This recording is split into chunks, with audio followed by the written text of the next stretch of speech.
Hey guys, what's going on? Welcome to another video. Hope you guys are doing well today. And we are back in a 14 quarter stars on the Shadow Priest, 388 eye level currently. And there was no real reason for me recording this, aside from the fact that I've kind of got past the point of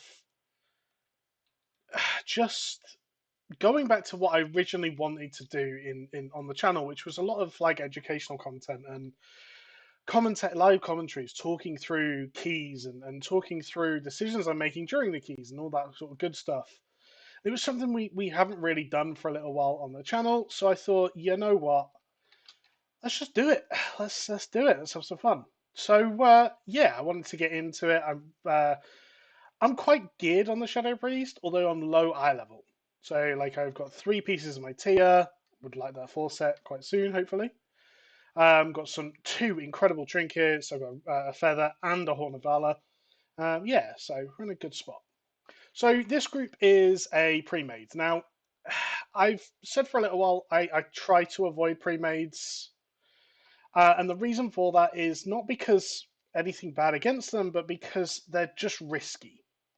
Sometimes you get fantastic pre-mades, and they're a lovely group of people. They're just like they're looking for a key, or they're looking for that fifth person, or whatever the case may be. Sometimes they're looking to kind of exploit people on their own. Which sounds horrible, actually, but it's true. And I do try to avoid pre-mades quite often for that reason, is because I don't always necessarily trust them. But these guys seem okay at the moment. I had a bit of a conversation with them to start off with.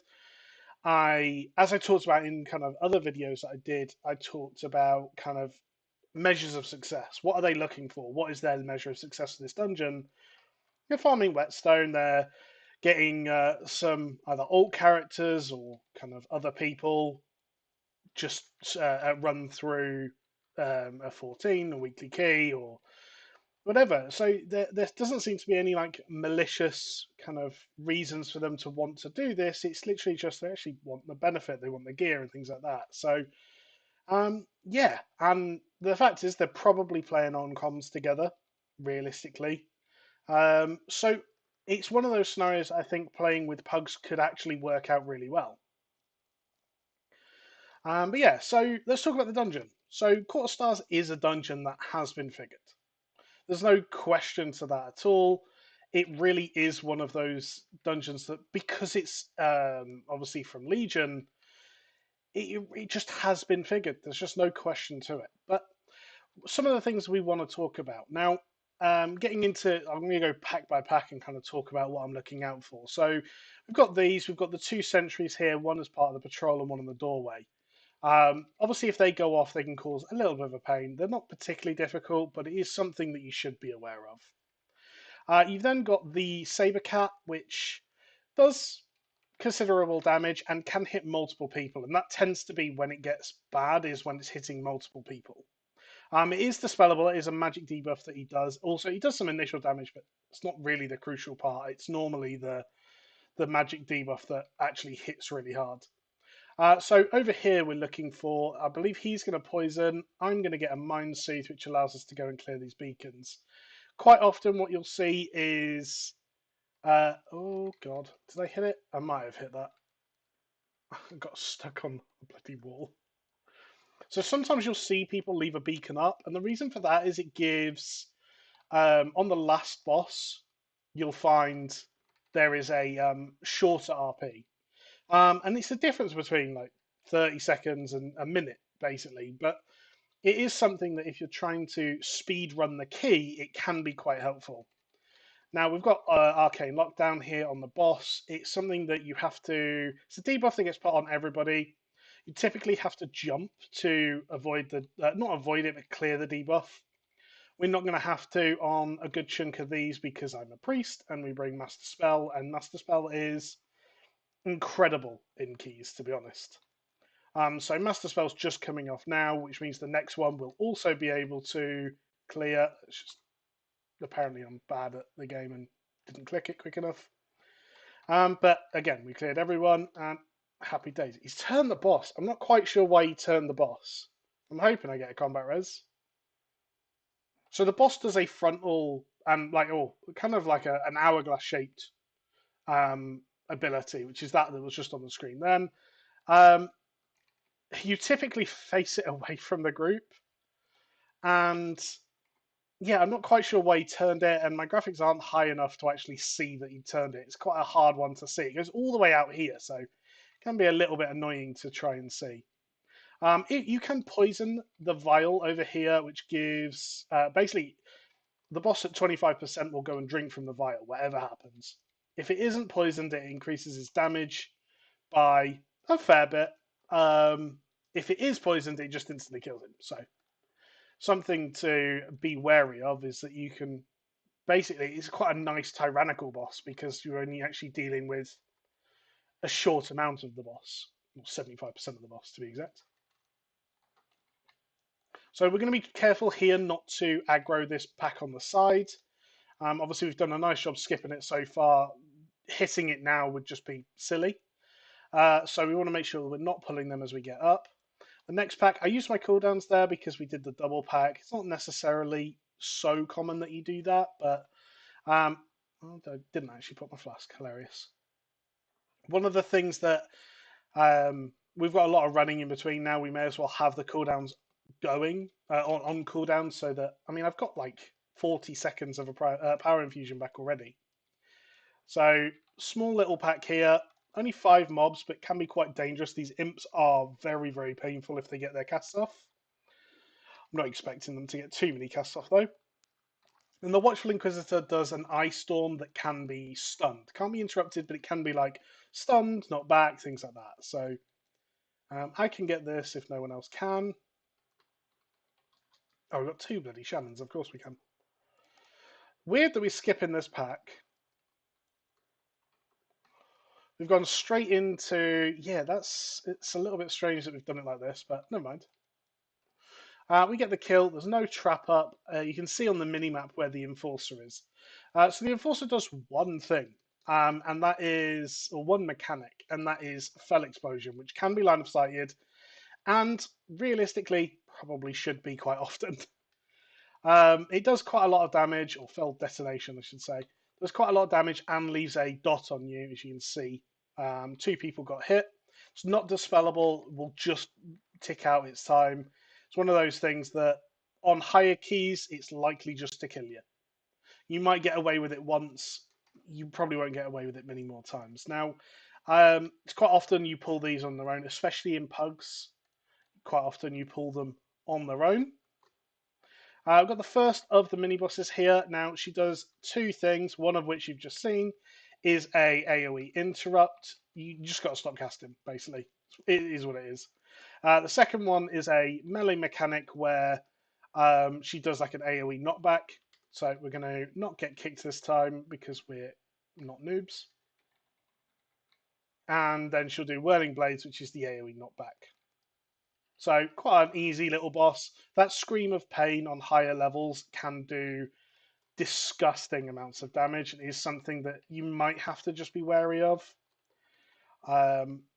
Second Enforcer, so they randomly spawn in one of like 4 different places. We've got quite lucky in that they're both on the same side at the moment. So the Warrior's staying out. He's very geared, so I'm not surprised that he's staying out in this sort of situation. But we're just going to burn it down. Looks like we aren't going to be able to kill it before the second one. But we definitely will be before the third. So, the damage in this group is pretty insane, actually.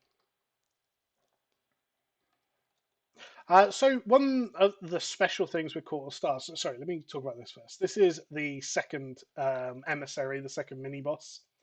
Does 2 things. One is a channel, and one is this dot that you can see.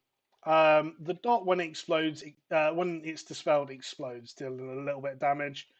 It's probably something you'd have to use a cooldown on really high keys, but anything lower, that you could probably just dispel it and be fine. The other one is Disintegration Beam, which you can see was casting then. You want to get that interrupted all the time. Aside from the fact it reduces the damage dealt by the target it's being channeled on, it's also just an inconvenience, and does a lot of damage. So just get it kicked, and yeah, no need to let it go on for very long. So one of the kind of crucial things with Court of Stars is the fact that you have these interactable objects that give really big bonuses actually at times. We're going to burst here as much as we can. Oh, look at that. Solid 170k burst. Who's the carry now? But yeah, you have these clickable objects. Now, I have a weak aura, which is Court of Stars Helper, which tells me who can click on them. So for that plant, we would get 10% haste if we had a druid or a herbalist. It doesn't look like we do, unfortunately. We have the Bazaar Goods, which is summons one of the emissaries without killing the emissaries, without killing the enforcers. So there's so much benefit to having like a good variance of classes and professions, specs, all this sort of thing. So final emissary here, he does two things again. One is a leap, which you can see him doing now. The second is a shockwave. He will always do a shockwave after he does a leap. So it is quite easy to tell when it's going to happen and in which direction it's going to be. So he's going to do a shockwave, then he's going to do a leap, and then he's going to do a shockwave. Now, we know he's always going to hit the tank, which means the shockwave is going to be facing the tank. We know we can avoid getting hit by it every time. Well, we should be able to avoid getting hit by it every time. So I can avoid torrent. He's probably going to jump on me as I'm the furthest person away. There we go. It's actually on the hunt there, okay. And we know he's going to aim for the tank. So you can position this quite well as a tank, and you can really hard carry on this emissary. This one, you're more than welcome to pull like extra stuff into. It doesn't do anything really. You can avoid the leap, you can avoid the shockwave, and the tank damage is negligible. So it is one of those things that really doesn't need to be worried about all too much. I think I can interrupt with this. So we're going to get, this is Paladin Priest Demon Hunter, and it's going to give us 10% damage reduction. Sorry, 5% damage reduction. They've actually been nerfed since Legion, or the Legion iterations of them. But like, consider how crazy that is. Like, just to be able to have 5% damage reduction is insane. So this boss does a couple of different things. The first one that we need to talk about is the ads. Now, the ads don't really do too much. It's the same imps that you see during the trash. You just want to make sure you get them killed, really. You still stack up so that you can get all the ad spawns on top of each other, but you just nuke them down like normal. So I'm going to save my Mind Seer here just to get them down. He also does just passive damage, which is burning intensity, which means it is a bit of a soft in range boss. You do want to kill it before the damage just gets unhealable. I don't think you can have much of an issue with it unless you're pushing really high keys. And finally, he does Withering Soul, which is an interrupt that puts a damage taken. No, is it damage taken? It's damage dealt reduction on everyone in the group. It can be dispelled off, but it is just an inconvenience. It can be kicked, so there's just no reason for it. Now, there's a couple of ways to cheese this room. One is with a Demon Hunter. One is with a Paladin, or a Protection or Holy Paladin. If you use the Legion Transmog Shield, you can actually see the shield lights up when it's near people. The correct one.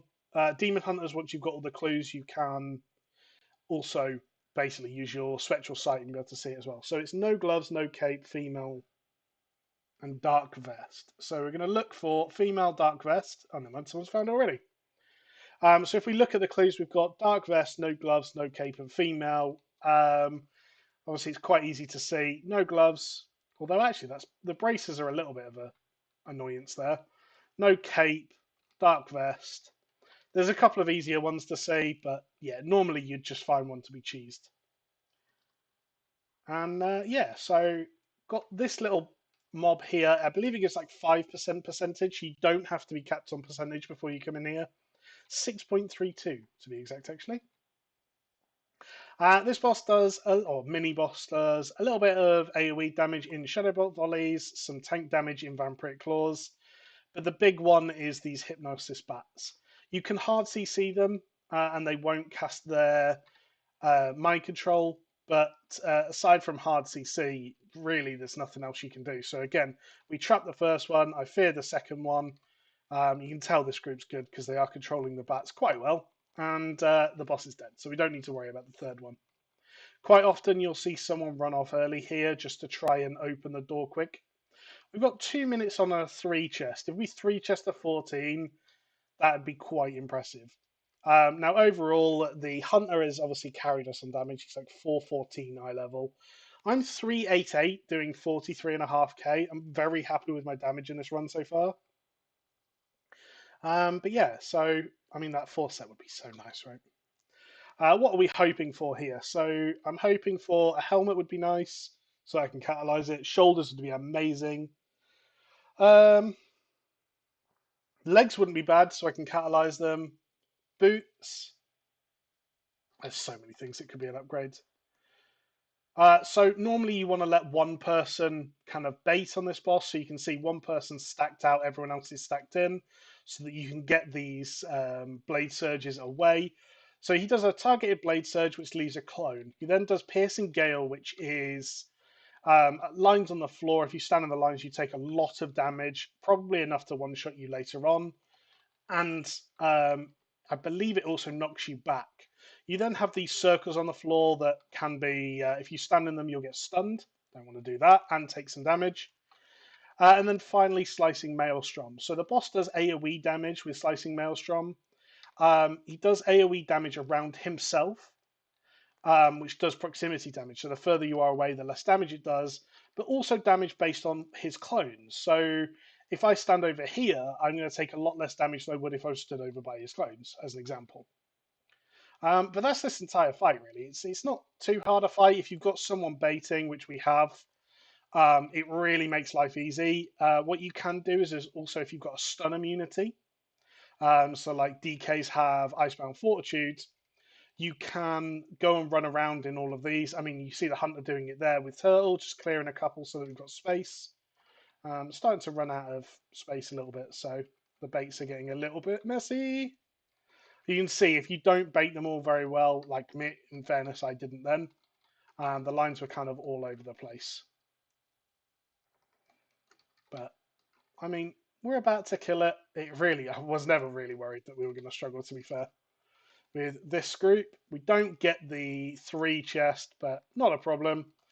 Get ourselves the 2 chest and a 16 Shadow Moon Burial Ground. Happy days. And some legs. We will absolutely take legs as an upgrade.